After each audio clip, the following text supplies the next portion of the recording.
Say It Loud Network presents Corner Table Talk. Welcome to Corner Table Talk, and today I'm so honored and thrilled to have a chance to talk with my dear friend, Valerie Simpson. Hey, Val. Hey, Brad. It's been a while, so it's good to talk to you.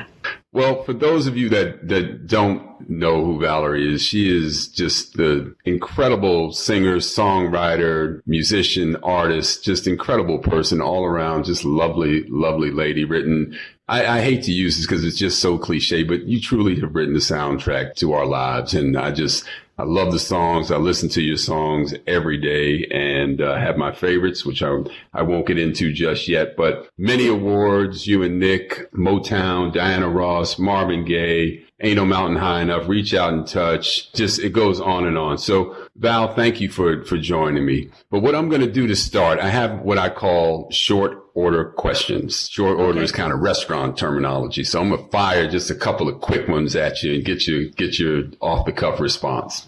Ready for that? I'm ready. Your favorite meal? My favorite meal. Well, I'm a chicken and fish person, so I kind of stick with those two things. And usually I'm trying to watch my weight, so I'm trying to not do what I really like, which is like a chicken and waffles. I'm not going to say that. But that's something I love, but special occasions, I think you should treat yourself. So, yeah, I'll say that. Yeah, because that's what I really love. Chicken and waffles. Chicken and waffles. Give it to me. Yeah, I'm with you. All right. What's your favorite dish at the Sugar Bar? We have a seafood linguine, which I like a lot. It's a linguine and a light sauce with salmon and all kinds of shrimp and just lots of good seafood, whatever is fresh and flavorful for the week. So you can order that and it's a good portion, so you can have it for 2 days. Nice. I was online looking at some of the food pictures and the food looks fantastic there. So those of you that don't know, Val owns the Sugar Bar on 72nd Street between Broadway and West End, is it? Yeah. Okay. What is your favorite celebratory beverage? I would say there's a couple, but just to celebrate, generally you pull out a nice glass of champagne. You might put a little something in it, a puree or a little orange juice and make it a mimosa, whatever.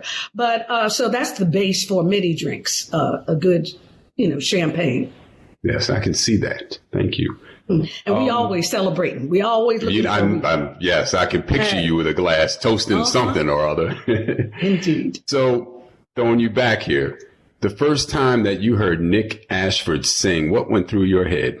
Well, I heard him at church. He came to my church and he had a very different sound because he had a great range. He could sing from low to very high.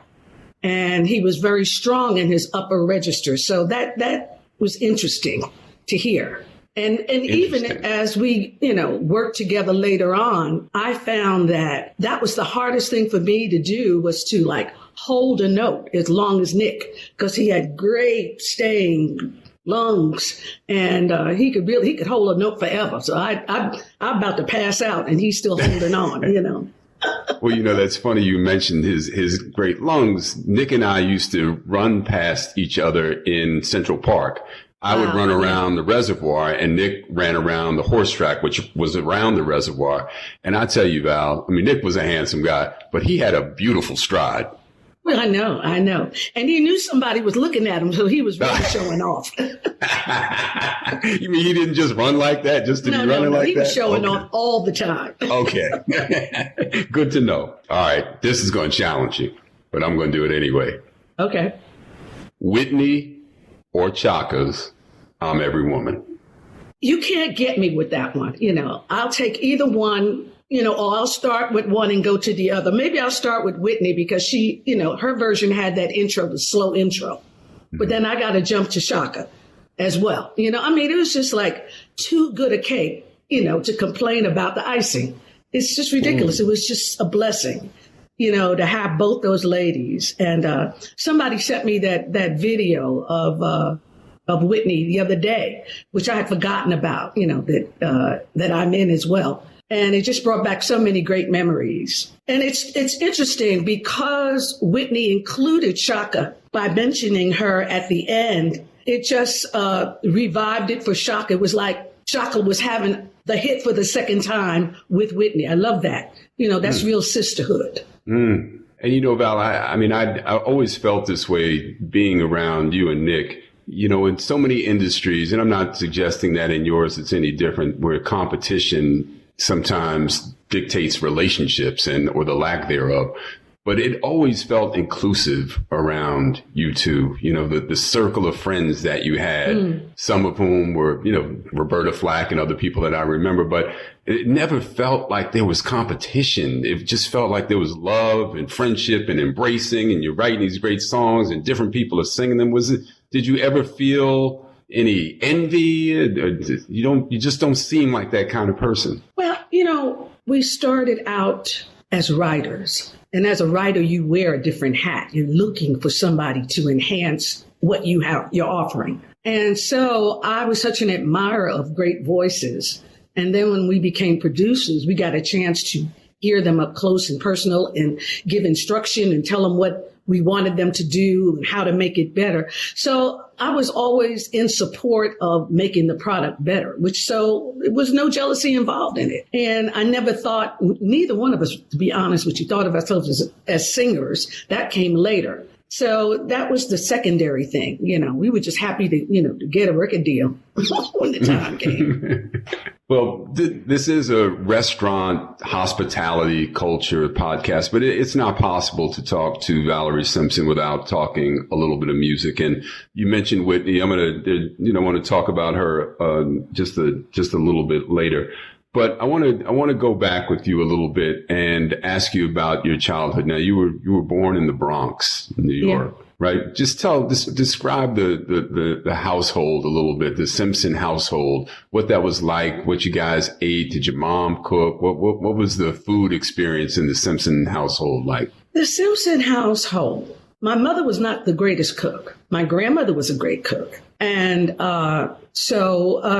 and she's West Indian. So, a lot of beans, a lot of rice, like that. And so the music thing came from the fact that my grandmother had a piano in the house. And I don't know why nobody could play it. So I just sat down and I was able to play it. So that became the music in the house. And my grandmother was a minister. So I got to practice at her church. As I say, she used to make something, though, that was like a West Indian bun, with a little raisin in it and flour sugar on the top of it, which was delicious.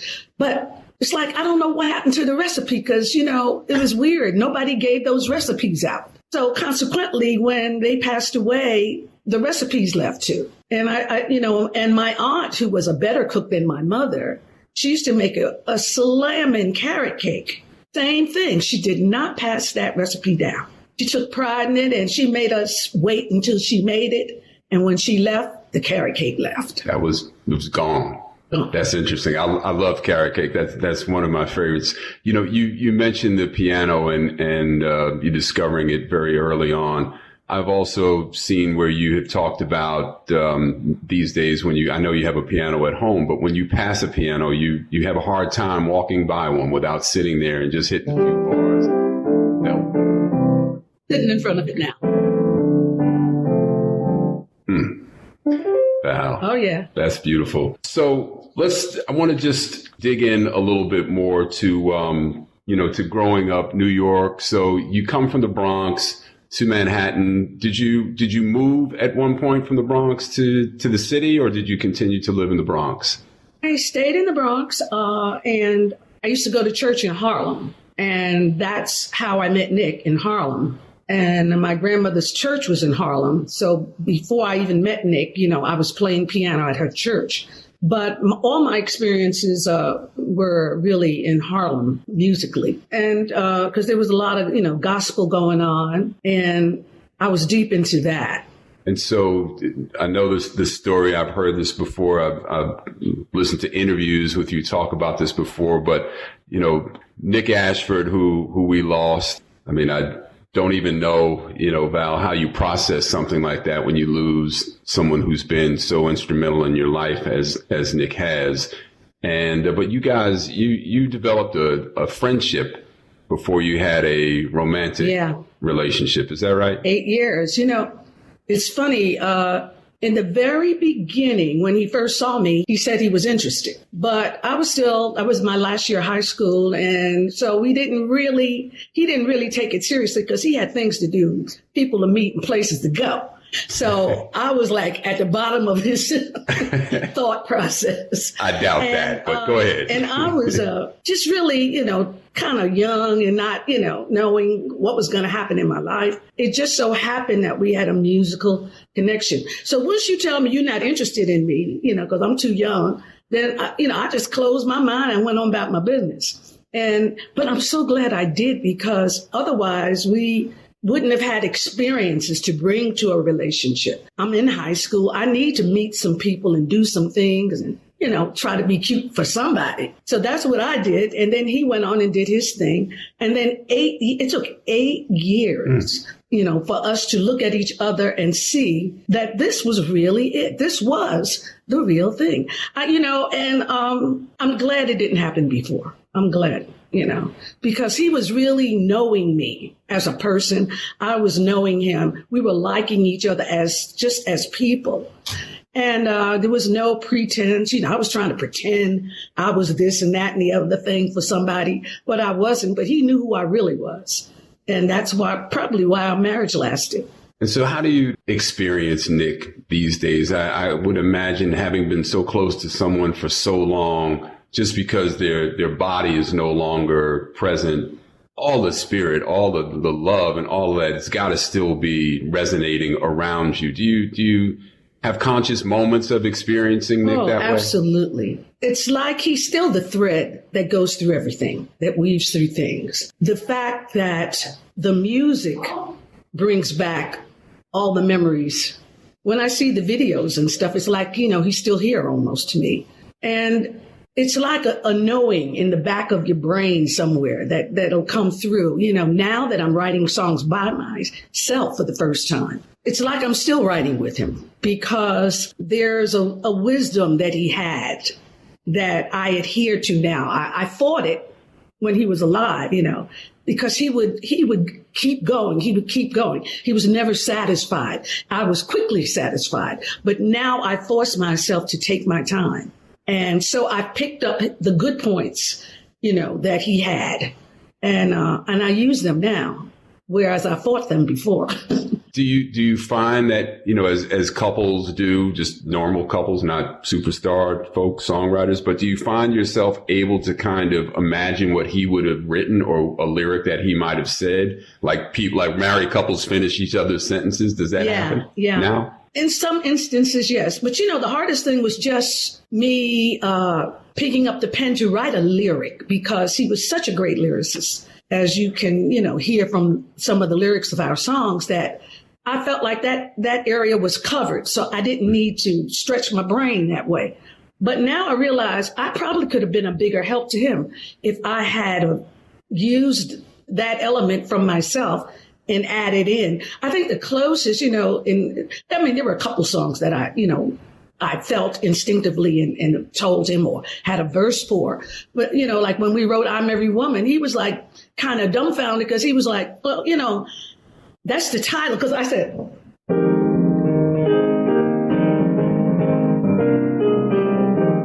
and he said, I'm Every Woman. I said, yeah, that's it. Now write the rest of it. He said, but I'm not every woman. He says, I don't know what to say. I said, put your hand on your hip and dig down into that other side of you. There's a sensitive side of you. You can imagine this, And he did. And he came back a couple of times and we fuss over a lyric or a line, So, I got a chance to interact that way with him over lyric. But personally, I was lazy. All those years, I was so lazy. He was so good, I didn't have to do it. And now I find I can do it. And I feel almost ashamed that I didn't delve a little deeper while he was here, because I'm writing lyric now. It's interesting. I don't think anybody that enjoys your presence or your music would ever think of you as a lazy person. But I understand what you mean, that where his talent was. It's a muscle I didn't use. It's, Right. it was something I had that, I just, gave it to him to do. I'll come back to something, but I wanted to, you had come to visit me several years ago in LA. And you came, I opened a restaurant called Post and Beam in South LA. Yeah. And for those of you who don't know Val's a pretty fancy chick, man. She dresses, she can wear some fly stuff. But she got in the car, her and Miss T, and came and visited me in South LA. And I was so proud, one, because I really wanted her to see the restaurant, but two, I had created this wall of album art. And I had taken a bunch of my old albums and laid them out and took a photograph and laid a blue film over them and created this 4x12 beautiful print of all these various album covers. And I had to put Nick and Val's album up there. But Val was so funny. So one of my favorite songs is It'll Come, right? Oh. And so the album I put up there was Come As You Are. And you said, you had to put that raggedy cover because you didn't like the way y'all were dressed, but it was your cover. We had like orphans. You remember that? I remember. I hated that cover after it came out. I thought we looked like orphans. I really did. It was like, I don't know, that's beyond dressing down. Whose idea was the album cover? I don't know. We was trying to do something different. You know how you do. But, it had some good songs in it. Beautiful, beautiful songs.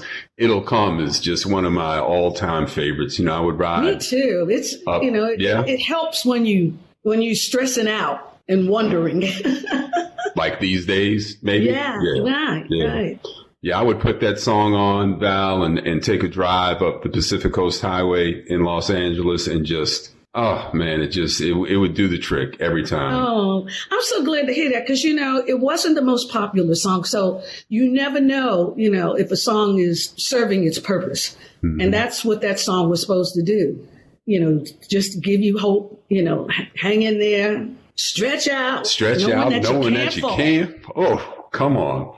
Keep on giving your all. Yeah. Yes. So I mentioned Miss T, and I'm going to touch on a couple of folks here that, of course, Nick, we lost. Miss T, you lost not too long ago. Not too long ago. I mean, I can't imagine. She was like a sister to you. That was a shocker. During this whole COVID period, my office was closed down. Of course, most of the time the restaurant was closed down because the mayor is very finicky about, restaurants. He gives us fever, but rightfully so. You got to be careful. And she was staying at home, and she was so careful that it just didn't seem like anything could go wrong. And for her to just pass away under normal circumstances, not the COVID, not getting sick.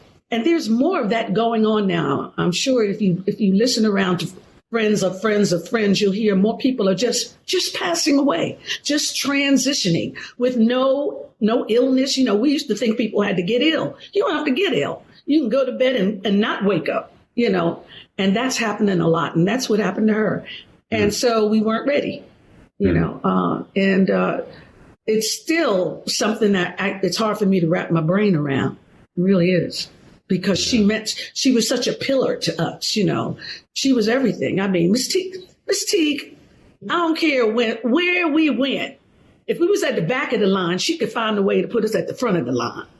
She was one of those kind of people. And I miss her so much. I'm so sorry. Yeah, my memories of her are just incredible. For those of you who hear us talking about this lovely lady, T. Olson, she was like a sister to both Nick and Val. I mean, she was everywhere they were. She was the advance on anything they needed to do, any organizing, trips, tours. Everybody went through Miss T, and it was the old days, and she would write notes and make phone calls, and there were no text messages, from Miss T. She'd collect the money on the gig, put it in her breast, Great style. She was a great dresser. Oh, yeah. Do something. She was so another, and I think of her when I think of you, and another friend that we lost many years ago. And I think of Nick when I think of him, Finney. Oh my goodness, my gosh. Finney, you know what Quincy Jones called Finney? He called him Ashford and Simpson. Combined.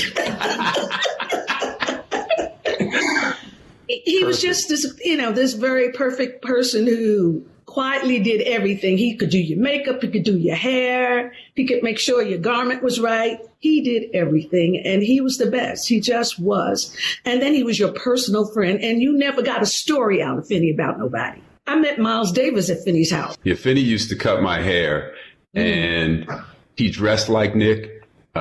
He had mannerisms like Nick. Yeah. But he was also his own, him being the combination of both you two. That's very funny. I'm not going to out you Quincy on that one. It's true. And he was like the first person to put me in the braids too. He was, all those years ago. Yeah. And we lost him way too young. Way too early. Yeah. Surely. Very sad to have lost Finney. Well, moving along. So Whitney, we had a relationship in common there with Whitney, but I'm going to segue first to because the way that I actually came to know Whitney was, of course, through Nick and Val. But initially, you and Nick decided that you wanted to go into the restaurant business. So no, not me and Nick. That was Nick. Okay, put it on Nick. That was Nick going into the restaurant business. Okay, I just tagged along. All right. So, I know that you had some experience with going out. I know you two used to like to go out on the town, you and Nick, and you would occasionally venture to the Upper West Side. My dad had a great spot up there called The Cellar. Oh, my goodness. I was telling my daughter about that place. How we used to sit up in there and watch it reminded me very much of the Sugar Bar in the sense that, you had great entertainment, wonderful food, great atmosphere. And, our folks were up in there, doing it. It was just a hot spot, really. Mm-hmm. Yeah, I used to love to see. And it didn't hurt that you look good and your dad. Howard, please, y'all. That was like forget about it. Y'all was, and we would go up there and Nick would say, y'all go up there to stargaze, not at the singers, at the owners again. We say, yeah, we going on up.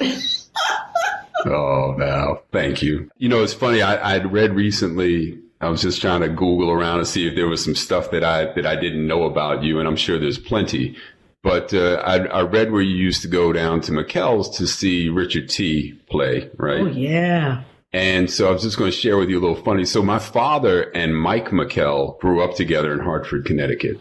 Wow. And back in the late 60s, when McKell's was a place called Vic and Terry's, my dad and Mike were supposed to go into business together and buy it and turn it into a restaurant bar. So Mike then met Pat McKell, and they ended up doing the deal behind my dad's back. And he and Mike didn't speak at all after that, despite having restaurants 2 blocks away from one another and having been childhood friends.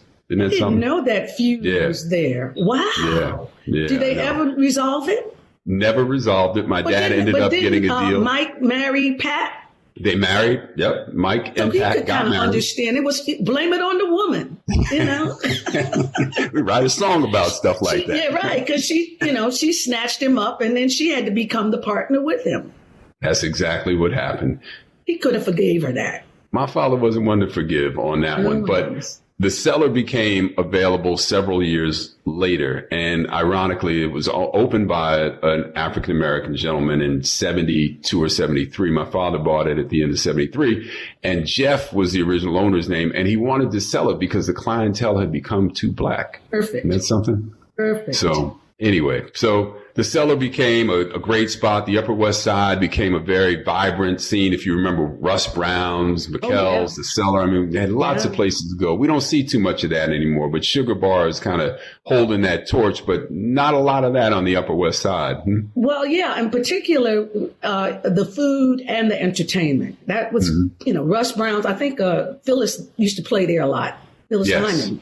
Yeah. And then you all had a big array, with Melissa Morgan and Johnny Kemp. Y'all used to have, these children, were up in there on a regular basis, and so you could go there and get everything you needed, great entertainment, good food, like I said, and good looking owners. You couldn't beat it. Well, thank you. And see us, it was a community, aspect to it, right? That we really enjoyed being around one another. So I want to fast forward to 2020.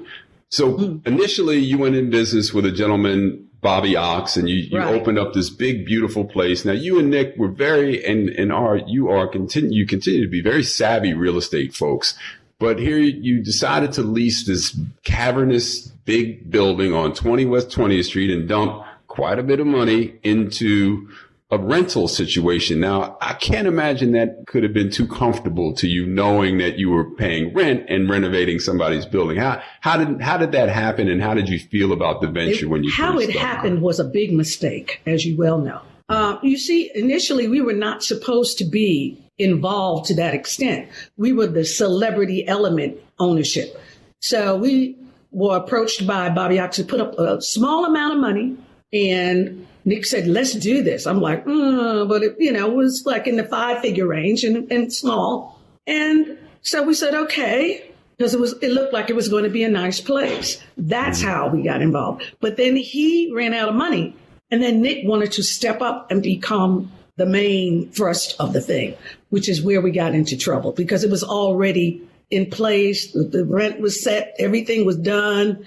And now we just need some money. So then suddenly Nick is liking it very much. And so we come in as the deep pocket. So that's how we got caught into that. And so the first year you opened, I think it was 86, right? Summer of 86? Somewhere like that, yeah, 86, Right. 87. Things didn't go exactly as planned, just aside from the fact that the original owner, Bobby, he ran out of funds. But as far as the operations were concerned, it didn't quite live up to what Oh, absolutely not. I mean, as you well know, it's a cash business. And if you're not, watching it, and we weren't the kind of people who were going to be there every night and check and da-da-da-da-da. Well, let me see the receipts and da-da. Once, we didn't do that. And because Bobby Ox had other restaurants, we thought he was trustworthy, so we left that in his hands. And like you said, it was a big project, and, you needed like 220 people every night. So that is no small matter to pull off. So we ran into a lot of trouble. So we needed a lot of help.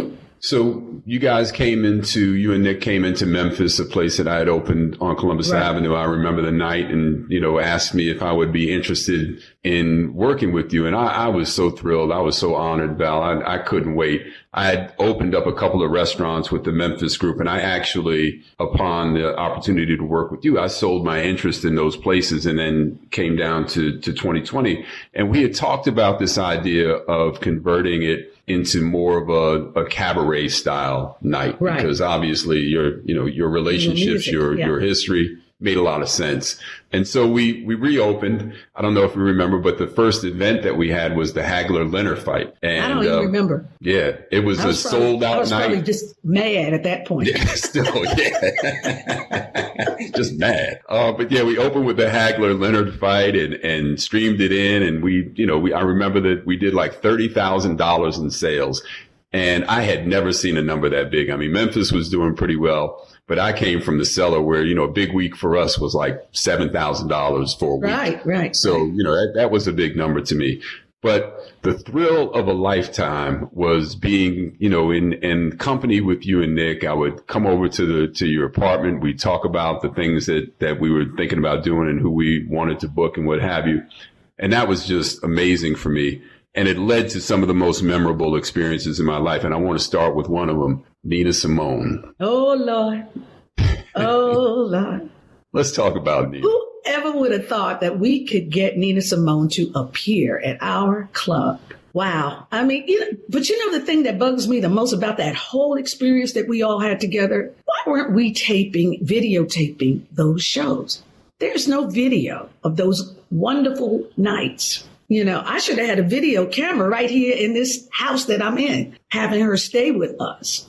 Nina Simone was a trip. I love her so much. I mean, but she would wear you out, as you well know. She wore out Stevie. Remember when he came? She wore out Stevie Wonder. Oh, do I? Eventually, Nick left me here in the house and said, let me know when she's gone home. Because he couldn't take no more. Let me give the audience a little. When she goes home. Because she overstayed her welcome, She was one of those kind of people. But I tell you, it was just the best time. But she was we would pay her before the show, and she insisted, even though she's staying with us, and put the money, wrap it around her, underneath her dress, like somebody was going to take the money from her. It was just mind boggling. But, I think that was the history of the kind of people that she had dealt with in the past. And she just didn't trust anybody, even though she loved us. She still didn't trust them. When one night we said, we're going to go out from the 2020, and she said, how are we going to get there? I said, well, we ordered a limo because there's so many of it. She said, well, who's paying for it? I was like, this woman just would not believe that we loved her that much. She had not received that kind of unselfish love in her life. And, and I adored her. I just did, I got some stories I can't even tell you. I know. Well, I'm going to tell one. So, we got the confirmation that Nina was going to join us, and because of her love for you and Nick. So, but she made a specific request that she be picked up from the airport, and Nick and Val have a beautiful Rolls Royce. And right. She made a specific request that she be picked up in the Rolls Royce. And I remember it was June or July, but it was hot. Vance and I head to LaGuardia Airport to pick her up. Nina comes out. It's hot, 85 degrees, in a full-length mink coat. She was ready for whatever was going to happen. In July. That should have let us know what was going to happen next. Yes, exactly. That was a preview. Yes. Of what was to come. Yeah, but those just are memories that, oh gosh, are just so vivid in my mind. She would send me a text. She said, send me $30,000 immediately. Nina, that's all. That's it. That's the kind of drama that she would bring. Mm-hmm. I loved her so much. Yeah, me so too. Much. She called me for many years after that from around the world, sometimes collect. You're good looking. I'm not surprised. Wow. And then the last time that I saw her was in Marina Del Rey, and she was with a gentleman who, quote, was interested in her. And then, of course, it's sad to hear her pass after that. That was a tragic loss. She lived a rough life. Yeah. But musically, she gave so much, and she was such a pioneer of civil rights. She didn't take no stuff, no. And she'd speak her mind, Yep. And we don't have that nowadays, Nina Simone, Ohio Players, Nick and Val end up getting on the stage several times in 2020. Mm-hmm. We thought, we might be able to resuscitate the business with live performances. We changed the kitchen around, did a different menu, had a new staff come in, retrained everybody. But then the tax bills started coming one after another. And I remember the mornings having to come to the apartment and ask you guys for another $15,000, another $20,000, another $10,000. Yeah. We had a series of bad things happen. I don't know if you remember, but Diane Shure performed there, and the first night she was on, we have what's called an Ansol system in the kitchen. Right, so I remember now. You remember that? There was a small kitchen fire, and one of the line cooks panicked. And rather than just dousing the fire out, he pulled the cord for the Ansol system and covered the entire cooking line with white powder, and we couldn't serve dinner for that night. And we had sold out shows. And then we got robbed. Yeah. Do you remember that? I pushed that out of my mind. Okay. Well, I won't stay on it too long, but it happened. The size was daunting too. The size of that restaurant was daunting to me. It's hard to get people out on a Monday, Tuesday, and a Wednesday. It's hard to exist on 3 days, Thursday, Friday, and Saturday, which is what we were trying to do, and it was a hard venture. It really was. And like I say, Bobby Ox was in there.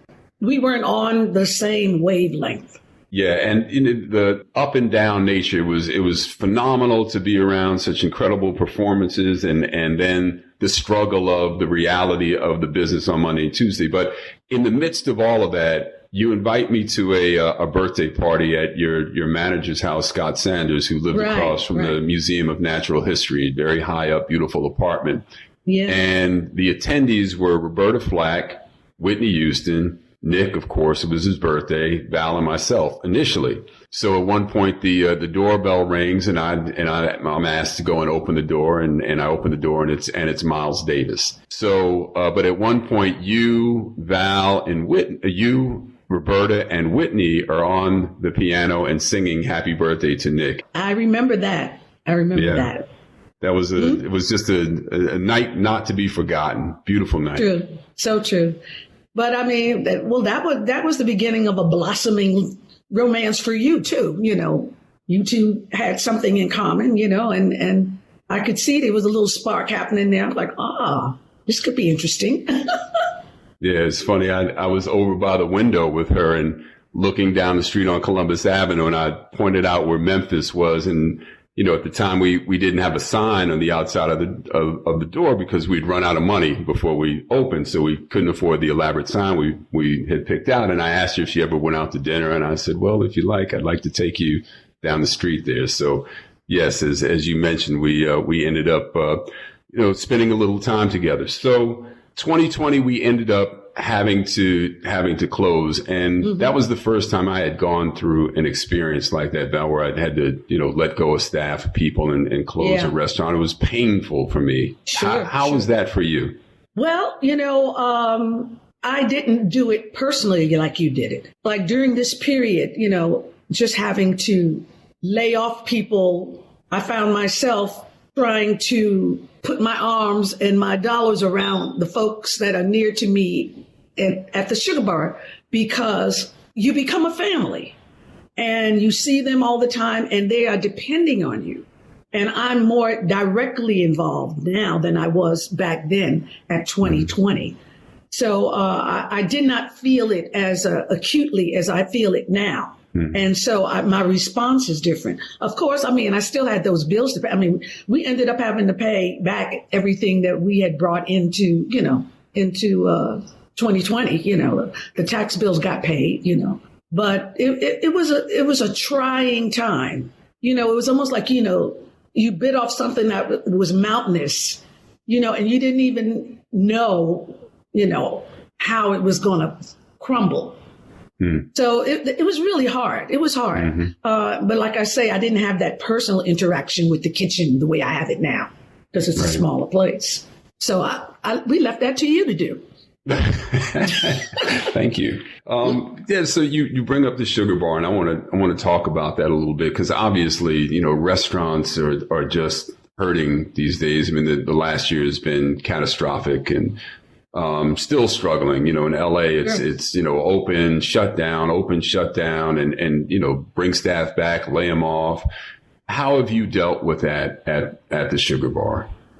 Well, what we've done is held on to my two main kitchen people, a couple of bartenders. And what I tried to do was just take care of them, really, because I figured even though as long as I'm able, I want to back them up, because they are so dependent on this and they don't have any other, anywhere else to go and nothing else to do. So, I try to write that check. I've written that check when we needed to write it, and I'm glad I was able, I did not even want to do the Sugar Bar. Again, that was Nick. So I feel, and he was smart enough to tell me a couple of times, he was like, well, you got the power. All you got to do is tell me to pull the plug, and I pull the plug. And when somebody gives you that kind of power over the situation, then you don't pull the plug. He knew exactly what he was doing.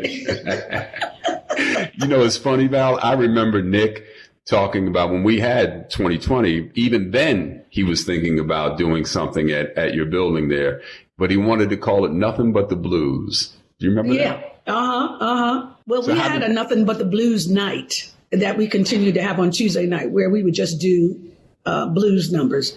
But actually, I know that I have had more fun at the Sugar Bar than anyone. I have grown musically just by watching talent, encouraging talent. So, it's funny how things work out, even though I wasn't in favor of it. It was good that we had that, not knowing that he was going to pass. But that was a project that he got to do entirely by himself. Valerie had nothing to say about it. Valerie didn't put her money in. He put all his money in. I had to remind folks, I said, well, we're not joined at the hip. We look that way, but we're not. So this is his baby. And he got to decorate it and use all the African art and everything. He spent more money in there. I didn't need to know how much. But, he did everything his heart desired, and the place turned out great. So therefore, he envisioned a dream and he lived it out. And then when the dream was such a good one that I had a good time in it, Yeah, I can imagine. It's a thing I like to sometimes remind myself. It's the saying, how can we miss you if you don't go away? And, we've not been able to get out in public and socialize in restaurants and bars and clubs and what have you. And when you think of a place like the Sugar Bar that has the kind of entertainment that you have and has the pedigree of you there and the type of people that'll be attracted to it because it's a Valerie Simpson place, that environment is just so special. The ability to, the opportunity to get out and hear music, have great food, have drinks around friends, right? It's something that we just kind of took for granted as New Yorkers, especially, where you could just walk down the street and there's 10 places before you get to the corner. But then there's that one special spot that just really resonates. And I think the Sugar Bar has really kind of grown up to be that spot. Would you agree? I would definitely agree. And aside from the young talent, people like Quincy, when he comes to town, he always comes through and he stays until we have to put him out, because he's having such a good time. Maya Angelou, when she was alive, she called it, her joint, and she would pull her big bus up after a gig and walk through, Coretta. I have a picture of Coretta Scott King and Maya Angelou with martini glasses, with hands raised, talking in the Sugar Bar. There's so many wonderful memories and people, because everybody wants to wind down sometime. And the busier you are and the more important you are, the more difficult it is for you to find that spot where you can be you. And so I think we provided that through the years. Cicely Tyson would come. I gave a party for her when she got the Oscar, and B. Michael, the gentleman who makes all her clothes, who's a close friend of mine and her nearest, dearest friend, we gave this party for Cicely in honor of her Oscar. It was just real. Everybody wanted to hold an Oscar. They'd never held an Oscar before, things like that. When those things happen, it just reminds me that Nick had a good idea, because people do have to come together and they want to be comfortable. And I don't know, I probably would live a very sheltered life if I hadn't had that place to go to. Where would I go? Yeah, those are magic moments. There's no question about that. And they just stay etched in your mind. And I have a lot of those, and I have to thank you and Nick, for some of the more meaningful ones. Do you, when you think about the restaurant industry and what we've gone through and seen this last year, and we're all trying to be safe and wear masks and socially distance, but when you think about a crowded restaurant and a crowded bar, do you think restaurants are going to come back like that? Do you think folks are going to be apprehensive about being in crowded spaces, or what's your thought about that? Well, I think it's going to take some time before I want to be crowded. I want people to crowd.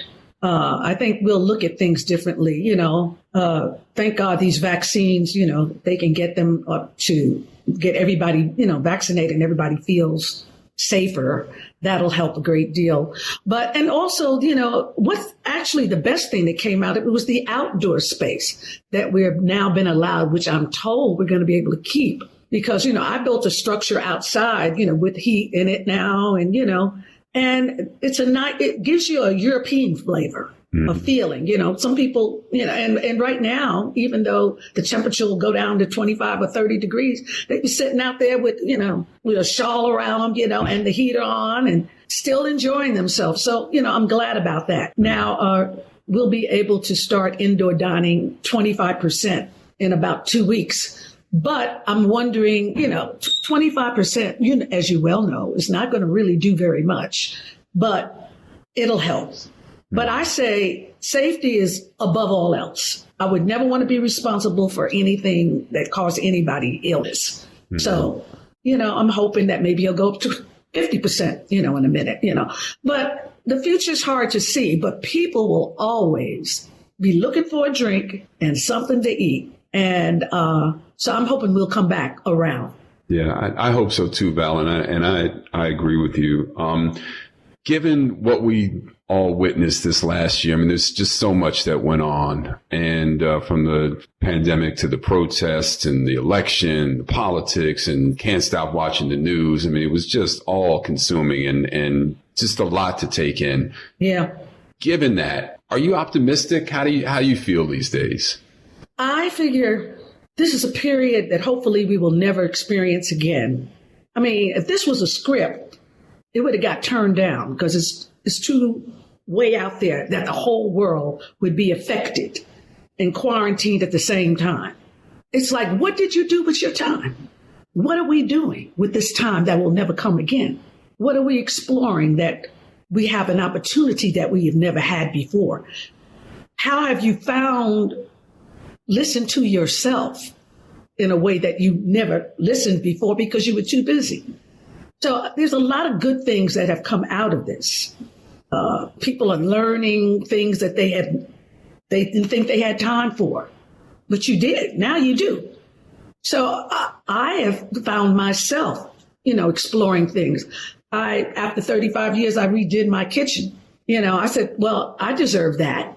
Let me, this is where I spend most of my time. My friends come here. I got a whole house here. Everybody ends up in the kitchen. I said, after 35 years, let me do something out there that'll bring us together in a more pleasing and pleasant way. So I think out of everything, you got to find the upside to everything. There is an upside in the midst of all the tragedy, all the trouble. And if you didn't pass away, if you woke up and you're still alive, then I think you owe it to yourself to try to find some joy, call somebody that is by themselves, reach out to somebody, so I'm doing more of that. Yeah, thank you, Val. That's beautiful, and that's inspirational. And of course, it's an easy connection to make to the music that you've made and the songs and the lyrics that you've written. Reach out and touch.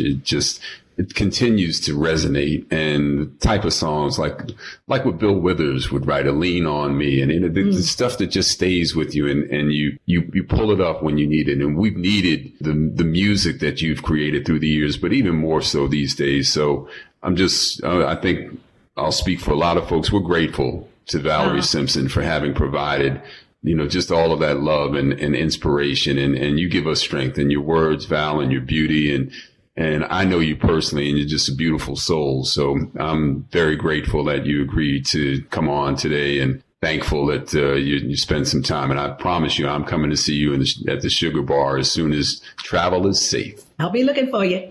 Hey, Val. Yeah. Since you're at the piano, would you mind playing a little something before we let you go? Oh, Brad, I can't believe you. I mean, it took you this long to figure out that I'm in front of a piano. Okay. I've been holding back. I was tempted all along, but I was holding back, and I got my courage up, so I asked. For you, I cannot turn you down. Because we go back so far. And when I think of folks that have come in and out of my life, I think of you because you've called me when you needed me, and I've called you when I needed you.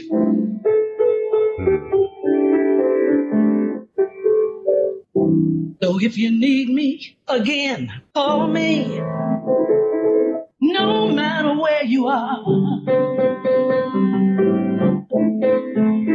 You can call my name, I'll be there in a hurry. On that you can depend, and don't you know that there ain't no mountain high enough, ain't no valley low, ain't no river wide. Nothing's gonna get into you. Ain't no mountain high, ain't no valley low, no river wide enough now. If you need me, call me, no matter where you are, no matter how far. You can call my name, I'll be there. You don't have to worry. Ain't no mountain high enough. Ain't no valley low enough. Ain't no river wide enough to keep me from getting to you. No wind, no rain, no winter's cold can stop me, baby. 'Cause you're my goal. If you're ever in trouble, I'll be there on the double. Send for me. Yeah, yeah, yeah, yeah, yeah. My love is alive, way down in my heart. Though we are miles apart, if you ever need a helping hand, I'm there, fast as I can. You know that there ain't no mountain high enough, ain't no valley low enough, no river wide enough to keep me from getting to you. Wow. A private concert with Valerie Simpson. And I don't have the words after those lyrics, that voice, and that playing. Oh. Val, thank you. We are here with Ambassador Shabazz, how we move around the world and back. What's happening, Ambassador? Well, what I want to talk about is some of the some health tips and practices based on conversations many people are having. And, you know, at the end of every year following Thanksgiving and Christmas, you know, people are always approaching the new year, speaking about, you know, bold commitments and how to start anew, including diets. Yeah. And life regiments, promises kept and broken. Start again. And now after a whole year shutdown, you know, that's the inconsistent diets and meals. So it's not just about eating too much it's just the imbalance, you know, and disrupted companionships and being sedentary and with all kinds of symptoms and restlessness and various conditions that arise as a result. Morale, you know, but at the same time, there's this list of questions I get, you know, based on the antsiness for people to reboot. And one practice people are exploring is about cleansing. So the discussion of gut health, new terminology now, but it has always been kind of like an ancient practice. You know, the people don't realize that the stomach or the gut is less about the cosmetic belly. It's really about the intestinal, the internal well-being of the colon. And as I shared with you, I just wish more people would, for instance, go online and bring down, you know, diagrams of holistic colon health, for instance, and go under image. And you'll see that the intestine and colon has a mind of its own. It's like a second brain for your system. You know, so often we're just on the outside in assessing, you know, small symptoms, but not realizing we can actually manage that. And this past year, you couldn't really go to the doctor. So if you didn't have a sense of what was causing a pain or what would reduce an ache, in my case, it's sinus or asthma, even a little bit of aging arthritis. But I do know the herbs that matter. I do know the water intake that really, you know, makes a difference. Did you find yourself questioning any aspect of your own, like, well-being or health or? But yeah, and you know, this subject of gut health is really becoming one that I think is getting more and more attention. You know, it's kind of a refined approach to you are what you eat. And doctors are now starting to take a look at what specific diets are good for an individual based on their blood type, what your body can process, what it doesn't process, and tailoring programs specifically to the needs that your body has. Your body is different than mine. So what might be good for me might not be good for you. But I definitely see this as an evolving place of interest for those of us that are concerned with what we eat. Vegans, not necessarily good for everyone. Vegetarians, not even necessarily good for everyone. It really comes down to an individual basis. So this is what you're seeing in some of your, yeah. And, you know, this last year, we were having a lot of packaged foods. It may have been good or healthy or fresh, but then being preserved, you know, because we had to get food and keep food. And so now our body is absorbing a lot of salt without enough cleansing or rinsing of that. One of the things I've also started to encourage people about, if they have good medical, but you can actually find the at-home kits that discern your food allergy, your food sensitivity, and your food intolerance. And they have different levels, and you can go online and study those. I think Everlywell is one of those that will break it down for you. So I eat well, but I don't know if I'm gluten intolerant, and I like good bread or good pasta, but that hasn't been one of the things I've had to figure out. But this last year, when there's a bit of a knuckle ache or something, but then for me, I know that there's turmeric, there's cinnamon, there's nutmeg, all of those things that affect or ease or release the inflammation in a body, right? So you can actually go online and find some of these things. And, we can direct people to postandbeamhospitality.com and actually put some of those links on the site for the Corner Table Talk mailing list. And I would love to be able to do that so that people really are responsible for their own engine. This year, we actually had to do that. So it wasn't just getting to the doctor for a COVID test. It said, what did you do to maintain your wellness without being able to go to a doctor's,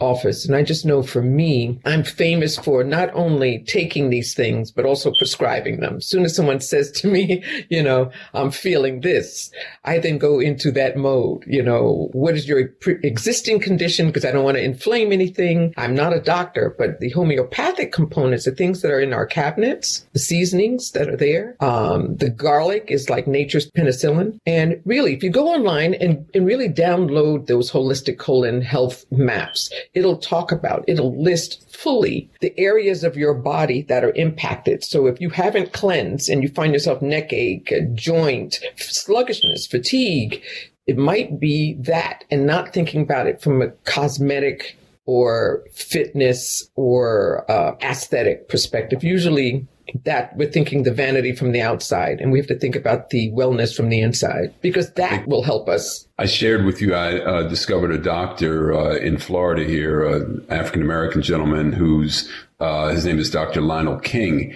And he specializes in gut health because he was a medical doctor. He is a medical doctor, but turned to gut health because his mom suffered from diabetes and high blood pressure and all these things, and was taking an abundance of traditional medications prescribed.